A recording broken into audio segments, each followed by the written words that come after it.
हमको अबुल ईमान हुक्म बिन नाफा ने हदीस बयान की। इन्हें इस हदीस की शोएब ने खबर दी। इन्होंने ज़हरी से ये हदीस सुनी। इन्हें उबैदुल्लाह इब्न अब्दुल्लाह इब्न अब्बा बिन मसूद ने खबर दी कि अब्दुल्लाह बिन अब्बास से अबू सुफियान बिन हरब ने ये वाक़या बयान किया कि बेकोट हरकल शाह रूम ने उनके पास कुरैश के काफिले में एक आदमी बुलाने को भेजा और उस वक्त ये लोग तिजारत के लिए मुल्क शाम गए हुए थे और ये वो जमाना था जब रसूल अल्लाह सल्लल्लाहु अलैहि वसल्लम ने कुरैश और अबू सुफियान से एक वक्ती अहद किया हुआ था। जब अबू सुफियान और दूसरे लोग हरकल के पास एलिया पहुँचे जहाँ हरकल ने दरबार तलब किया था, इसके गर्द रूम के बड़े बड़े लोग उलमा गुजरा अमरा बैठे हुए थे।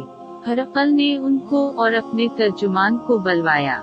फिर उनसे पूछा कि तुम में से कौन शख्स मुद्दई रिसालत का ज्यादा करीबी अजीज है। अबू सुफियान कहते हैं कि मैं बोल उठा कि मैं इसका सबसे ज्यादा करीबी रिश्तेदार हूँ। ये सुनकर हरकल ने हुक्म दिया कि इसको अबू सुफियान को मेरे करीब लाकर बिठाओ और इसके साथियों को इसकी पीठ के पीछे बिठा दो। फिर अपने तर्जुमान से कहा कि इन लोगों से कह दो कि मैं अबू सुफियान से उस शख्स के यानी मोहम्मद सल्लल्लाहु अलैहि वसल्लम के हालात पूछता।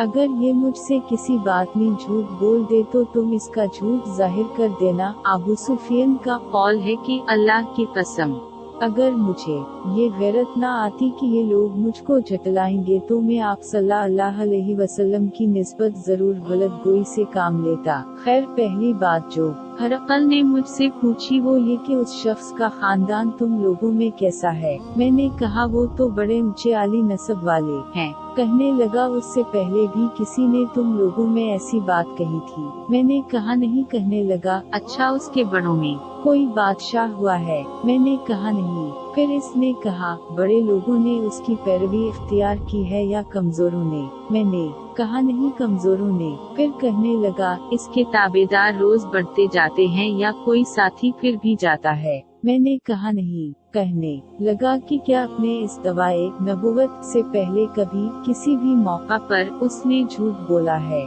मैंने कहा नहीं। और अब हमारी इससे सुलह की एक मुकर्ररा मुद्दत ठहरी हुई है। मालूम नहीं वो उसमें क्या करने वाला है।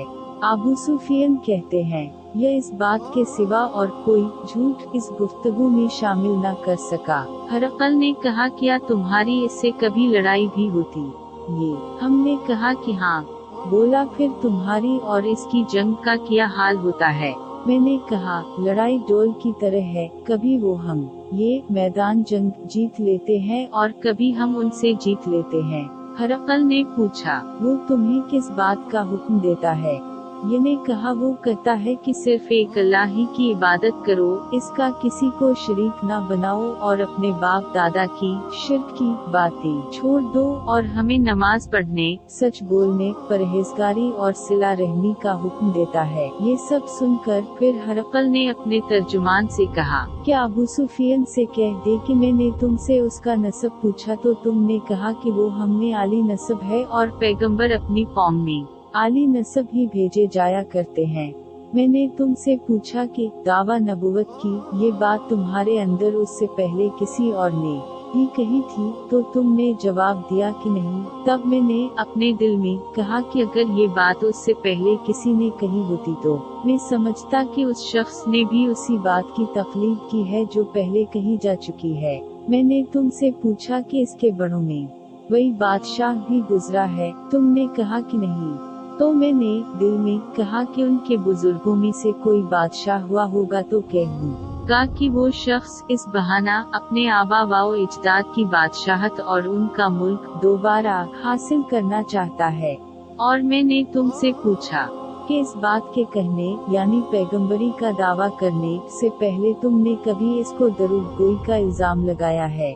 तुमने कहा कि नहीं। तो मैंने समझ लिया कि जो शख्स आदमियों के साथ दरूद गोई से बचे वो अल्लाह के बारे में कैसे झूठी बात कह सकता है। वर मैंने तुमसे पूछा कि बड़े लोग इसके परो होते हैं या कमजोर आदमी। तुमने कहा कमजोरों ने उसकी इत्तिबा की है, तो दरअसल यही लोग पैगंबरों के मुतबईन होते हैं। और मैंने तुमसे पूछा कि इसके साथी बढ़ रहे हैं या कम हो रहे हैं। तुमने कहा कि वो बढ़ रहे हैं और ईमान की कैफियत यही होती है हत्ता कि वो कामिल हो जाता है। और मैंने तुमसे पूछा कि आया कोई शख्स इसके दीन से नाखुश होकर मुर्तद भी हो जाता है। तुमने कहा नहीं, तो ईमान की खासियत भी यही है जिनके दिलों में इसकी मुसर्रत रच बस जाए वो इससे लूटा नहीं करते। और मैंने तुमसे पूछा कि आया वो कभी अहद शकनी करते हैं। तुम ये कहा नहीं, पैगंबरों का यही हाल होता है, वो अहद की खिलाफ वर्जी नहीं करते। और मैंने तुमसे कहा कि वो तुमसे किस चीज के ये कहते हैं। तुमने कहा कि वो हमें हुक्म देते हैं कि अल्लाह की इबादत करो, इसके साथ किसी को शरीक ना ठहराओ, और तुम्हें बुतों की प्रस्तिश से रोकते हैं, सच बोलने और परहेजगारी का हुक्म देते हैं। लिहाजा अगर ये बातें जो तुम कह रहे हो सच है, तो अनकरीब वो इस जगह का मालिक हो जाएगा कि जहाँ मेरे ये दोनों पाँव हैं।